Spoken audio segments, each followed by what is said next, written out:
আইনশৃঙ্খলা বাহিনী তারও পরিপূর্ণভাবে কাজের মধ্যে এখনও ফিরে আসতে পারে নাই। এমনকি বিচার বিভাগেরও অস্থিরতা এখনও আমরা কাটিয়ে উঠতে পারি নাই। সোহরাওয়ার্দী কলেজে ভাঙচুর, লুটপাট পর্যন্ত হয়েছে। রাতে বুটেক্স এবং পলিটেকনিক ইনস্টিটিউটের ছাত্রদের মধ্যে সংঘর্ষের ঘটনা ঘটেছে। কারওয়ান বাজারের প্রথম আলো অফিসের সামনে জনসংগম, সেখানে ধাওয়া পাল্টা দেওয়া, গ্রেপ্তার। আজকে সারাদিন যাত্রাবাড়ি ছিল রণক্ষেত্র, ব্যাটারি চালিত রিক্সা চালকদের বিক্ষোভ ছিল গেল সপ্তাহে।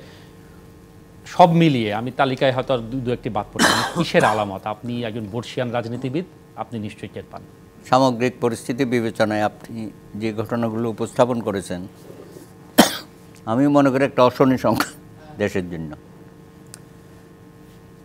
তো আমি প্রথমে বলবো, আজকে প্রায় 100 দিন পার হয়ে আরও কিছুদিন হলো। আমরা তো ভাবছিলাম যে 100 দিনের একটা হিসাব নিকাশ করবো, তারপরে বাকি 100 দিনের একটা হালখাতা আমরা মানে একটা পথরেখা করা হবে।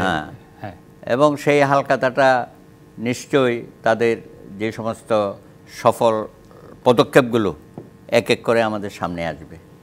অত্যন্ত দুর্ভাগ্যের বিষয় যে যে সমস্ত উপদেষ্টারা দায়িত্ব নিয়েছেন, এটা বুঝতে হবে আমরা একটা গণ অভ্যুত্থানের মধ্য দিয়ে এবং এক নদী রক্তের বিনিময়ে মুক্তিযুদ্ধে 1 সাগর রক্ত দিয়েছি, আর এই গণ অভ্যুত্থানে হাসিনা ফ্যাসিস্ট এত রক্ত ঝরিয়েছে। তাদের রক্তের উপর দিয়ে যারা দায়িত্ব নিয়েছে, এখন তো মনে হয় তারা কি বসে বসে আঙ্গুল চুষছে, তেমন কোনো তাদের মধ্যে আমি কার্যক্রমের অগ্রগতি দেখি না। এবং এই যে একের পর এক ঘটনাগুলো ঘটছে, প্রতিদিন কোনো না কোনো ঘটনা, আজকে তো অনেকগুলোই ঘটনা একসাথে হয়ে গেল। নগদের সর্বোচ্চ বার 167 টাকা রিচার্জে পাবেন 1 লাখ টাকা পুরস্কার। আরও আছে প্রতি সপ্তাহে পুরস্কার ও ক্যাশব্যাক। তাহলে আমাদের এখানে ডিবি এবং এনএসআই তারা কি করে? তাদের কাছে কি আগাম বার্তা থাকবে না? বলা হচ্ছে 1 লাখ টাকা বিনা সুদে ঋণ দেবে, লক্ষ মানুষ ঢুকে গেল। তাদের খবর নাই জেলায় এরা প্রস্তুতি নিচ্ছে, বাস ভাড়া নিচ্ছে, 1 লক্ষ লোক আজকে এখানে ঢুকবে।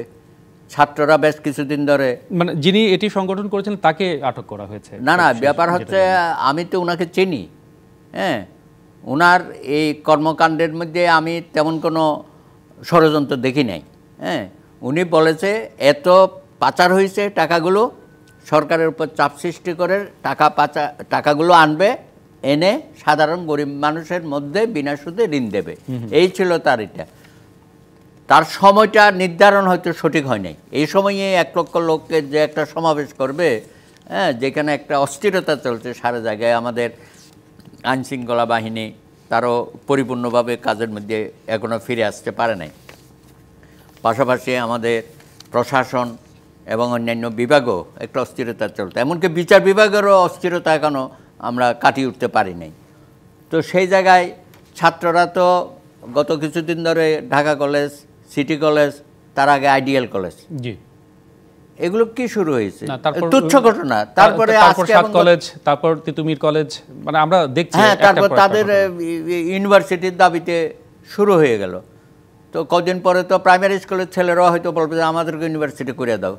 এই যদি অবস্থা, সবাই আবদার শুরু করে দিয়েছে। তারপরে আজকে যে ঘটনা হলো ছাত্রদের মধ্যে, আমি তো বলি এগুলো খুবই ন্যাক্কারজনক ঘটনা, এবং এখানে অনেক রিউমারও ছড়ানো হচ্ছে। এবং এটার পেছনে যে ইন্ধন নাই সেটা বলা যাবে না, ইন্ধন আছে। তো সেটা আমাদের, আমি যেটা বলছিলাম, আমাদের ডিবি সাহেবরা, এনএসআই সাহেবরা, তারা এগুলো খুঁজে বাইর করবে না, ঘটনার সূত্রপাত কেন তারা হতে দেয়। এবং আপনি তো বললেন যে মানে পুলিশ এখনো আগের মতো মানে সংগঠিত হতে পারে না। আমি তো আশা করেছিলাম যে কিছু পরিবর্তন হয়তো হয়েছে। তার মধ্যে আবার দেখলাম নতুন আইজিপি আসলো, খুব ভালো, নতুন কমিশনার সাহেব আসলো, এবং বিভিন্ন জায়গায় তারা অনেক রদবদল করেছে, অনেক নতুন চুক্তিভিত্তিক অনেক নিয়োগ দিচ্ছে, প্রশাসনও দিচ্ছে। আমরা আশা করেছিলাম যে এখন একটা শান্ত পরিবেশে বাকি 100 দিন তারা কাটাবে, যে সংস্কার কমিশনগুলো হয়েছে সেগুলো একটা রিপোর্ট দেবে, তারপরে একটা নির্বাচনী পথরেখা বা রোডম্যাপ, যেটা আমরা সবাই দাবি করছি আমাদের রাজনৈতিক দলগুলো, সেটা দ্রুততম সময়ে তারা দেবে। কিন্তু এই ধরনের ঘটনা যদি ঘটতেই থাকে, তাহলে তো এই সরকারের যে সুনির্দিষ্ট যে কাজগুলো করার কথা, সংস্কারের কথা, তো এই সংস্কারগুলো তো এলোমেলো হয়ে যাবে একদম।